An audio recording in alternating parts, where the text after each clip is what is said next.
What is up, everybody? We are back here at King Film Sports for the NFL Week 4 picks and predictions. Reminder that we will be giving out our free betting lock as well here. Through 3 weeks of the season, we've had some surprises, some big upsets this last week, so let's recap it here. So Thursday night game, obviously had the Niners blowing out the Giants there. Then Colts, big upset of the Ravens there. Matt Gay was huge down the stretch. Justin Tucker came up just short on a 60-yarder there. So the Colts actually end up winning that in overtime. One of the surprising stories in the league, the Colts go to 2-1 there as they best Lamar Jackson and the Ravens, even with Gardner Minshew at the helm, as Richardson currently injured with that concussion.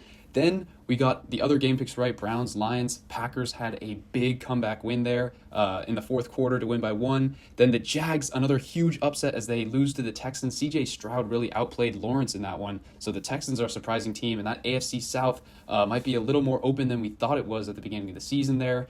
Then Dolphins beat the Broncos by 50 points there. Vikings and Chargers both tried to give it up late. I said might as well toss a coin for that game, and that's what it was. Ended up getting the Chargers right, though. Patriots barely hold on to beat the Jets there in an ugly game in New York. The Bills, free lock of the week, goes to 3-0 there as they absolutely dismantle the Commanders 37-3. Then the Seahawks beat the Panthers at home. And then the upset of the year so far, the Cowboys, as 12.5-point favorites, lose outright to the Cardinals by 12 points. Josh Dobbs and this Cardinals team are showing some great fight so far, and the Cowboys just were not prepared in that one. Red zone efficiency was an issue there, so they lose that one and drop down to 2-1. Then Chiefs blew out the Bears, and then the Steelers beat the Raiders on Sunday night there, and then Eagles and Bengals get it done on Monday. So we went 13-3 in game picks there. Very good. As for the locks, was not as good there as we had some primetime overs. Niners, Giants over 44.5 and Eagles, Bucks over 44.5, which both didn't hit. Both got really close. Feel like I kind of got screwed on those. But as for Sunday, had a winning day there, taking all spreads. So down 1.5 units on the week. Not ideal there. Still positive on the year.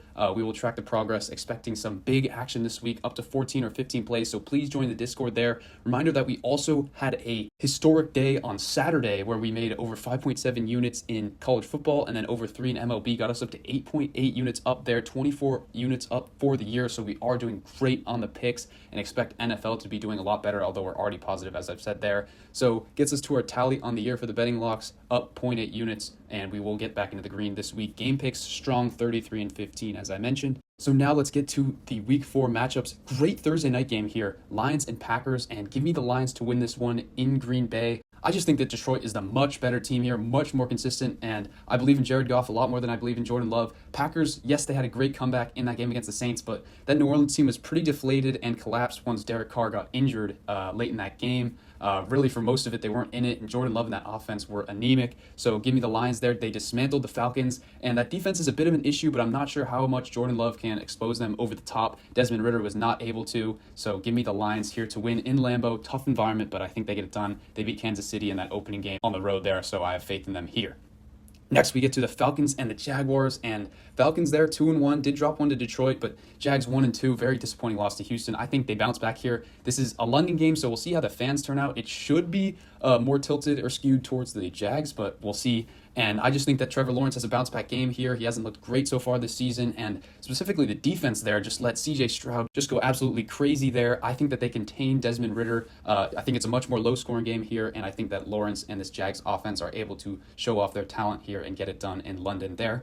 Next game, we get to the Dolphins and the Bills. This is one of the games of the day, probably the game of the week, as the Dolphins won by 50 last week, and the Bills looking very strong. They beat the Raiders by 28 a couple weeks ago, and the Commanders by 34. In this one, give me the Bills to win it here. I just think that they're the more consistent team, and I think they will be able to stop Tua. Now, obviously, that does sound dumb. Throughout 3 weeks of the season, he's been putting up insane numbers and stats, but this Bills defense has been very good the past couple of weeks, and Tua and this Dolphins offense were kind of restrained in that Sunday night game against the Patriots. I think you'll see something similar here. I think it's going to be a very close game here in Buffalo, but I believe in Josh Allen and the Bills offense a little bit more. They've shown their corrections from that Week 1 loss in New York there, so give me the Bills to win that one narrowly at home.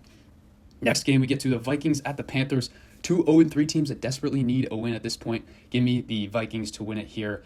They've really gotten screwed in a lot of these games. All one-possession losses after they boasted that great one-possession record last year. I think they were 11-0, now 0-3 in such games. So I think that they get it done here. Don't know who's going to be starting for the Panthers. Will it be Dalton? Will it be Bryce Young? But that defense for the Carolina Panthers was great last year and just hasn't been so this year. They let up a lot of points to the Seahawks. Probably could have been more if Seattle was better in the red zone. So I think that the Vikings put up over 30 here, and I just do not think the Panthers can match that. So give me the Vikings big on the road there. Similar matchup here where we get to the Broncos and the Bears. Two most embarrassing performances last week by these teams as the Broncos lost by 50 and the Bears were down 34-0 at the half to the Kansas City Chiefs. In this one, I believe in Denver on the bounce back. I think Sean Payton is going to have the boys ready to go in this one, revved up, and I think they win in a blowout here against Chicago. I think the Denver Broncos actually have some prospects to make the playoffs if they are able to right the ship, whereas the Bears, I think they're just gunning for that number one overall pick. And I just do not see it with Justin Fields in this offense, nor with the defense there. I think they're the worst team in the league. So give me the Broncos to win there. Next, we get to a great AFC North matchup. Ravens at the Browns. I think this one is going to be a very ugly defensive affair here in Cleveland, as a lot of these ones are. Give me the Ravens narrowly to win in Cleveland. I know Deshaun Watson in that offense looked decent against the Titans there, but I just believe in Lamar and their offense to bounce back. Tough performance against the Colts last week. I think they get it right here against Cleveland's defense, and ultimately, I just believe in the Ravens' ability to shut Deshaun Watson down. They don't have Nick Chubb anymore, and I know that ground game was still potent against Tennessee, but I think they're going against a different challenge here against Baltimore, so give me the Ravens to win that there. Next, we get to the Steelers at the Texans. In this one, I'm taking the Steelers to win it, but if the Texans played like they did last week, I definitely think that they have a great shot to win this one. But the Steelers defense really clamped down on Jimmy G until the fourth quarter there, and you started to see some strides by that offense there with Kenny Pickett. So I think that if he can get that downfield passing game working, then the Steelers will be a team to be reckoned with there. So give me the Steelers to win that. Just think that the more consistent, well-coached, disciplined team in that one get it done in Houston. Next, we get to the Rams and the Colts here. This one is really just a toss-up in my mind, but I'll give it to the Colts. I'll reward them for these big wins that they've gotten the past couple of weeks on the road in Houston and in Baltimore there. Even if they have Minshew or Richardson, I just still believe in them. Rams had a golden opportunity with Burrow banged up last week and just could not get it done on Monday night. So I'll take the Colts here. The Rams with Stafford and McVay. It wouldn't shock me if they got this one done on the road against these inexperienced Colts, but give me Indianapolis at home there. Next, we got an NFC South matchup.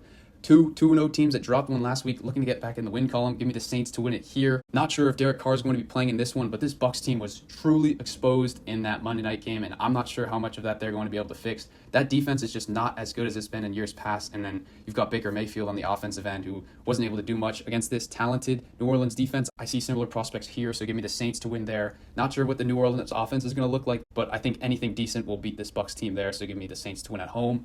Next, we got an NFC East divisional game, Commanders at the Eagles. In this one, give me the Eagles to win big. I still don't think they've put it all together yet, but against this Commanders team, they will not need much, and I think that they will just stick to the ground game there as the Bills did, maybe through the air as well, and I think that they will put up at least 30. And then Sam Howell absolutely exposed. I think with this fraudulent offensive line against this talented Eagles pass rush, it might get ugly there, so give me Philadelphia big at home. Next, we got a good matchup between the Bengals and the Titans. Joe Burrow banged up and all. I will take them to win this game in Tennessee. The Titans just had a horrible performance there in Cleveland. I think that they will bounce back a little bit, especially that offense. Mike Vrabel will have the boys ready to go at home. But still, I just believe in this Bengals team a lot more. Hopefully, Burrow and that offense look more cohesive than they have the first 3 weeks and continue to improve there. But I just think that Cincinnati's the much better team there. Next, we get to the Raiders at the Chargers here.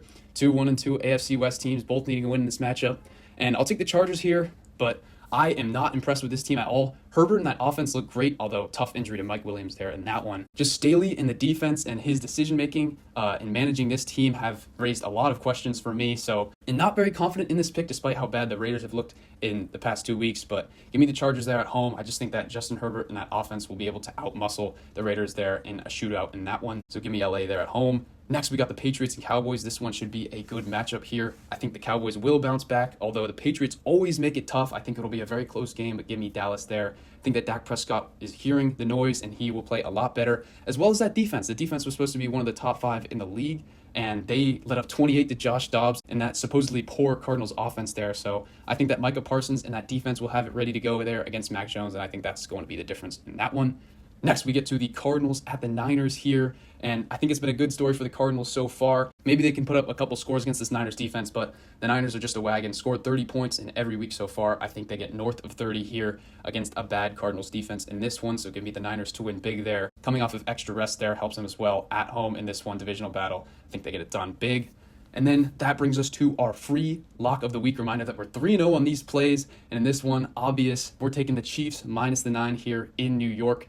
Some sharps may say the Jets are the side, home dog, getting this many points on prime time. But if you've seen that team play at all, you will know Zach Wilson is not the answer. He just looked horrible in the past 2 weeks. Also was bad in that Buffalo Monday night game where they ended up getting the victory on the punt return touchdown. I just cannot see the Jets getting more than maybe 17 points here, and that's being generous. I don't think they get past 10, as the past couple weeks have been so far. And then I think the Chiefs, even against this New York defense, I think they'll get at least 24 points there. So, I mean, hopefully this one is close from a viewing standpoint, but I just do not see it there. I think that the Chiefs run up the score like they did on the Bears last week. I think they win by potentially 20 or 30 points in prime time there. And that brings us to the final game, again in New York for Monday night, where we've got the Giants hosting the Seahawks here. And in this one, give me Seattle. Flying across the country here, and the Giants do have that extra rest from playing on Thursday night, but I just think that Seattle are the much better team. I think they have the much more proven offense. Geno did not look great in that Week 1 game, but back-to-back 30-point games for them against the Lions and then the Panthers last week has them going, looking like last year, and Daniel Jones on primetime will be a scary sight. I think that there are plays to be made against the Seattle defense, but I'm not sure that he will be able to make them. I like Geno and the boys to get it done on Monday night there. So with that being said, let me know your guys' thoughts on my predictions down below. What do you think of the free lock of the week, Chiefs -9? Reminder that if you want all of the plays, MLB, college football, and NFL, please comment and join the Discord there, link in bio, and I will see you all in the next one.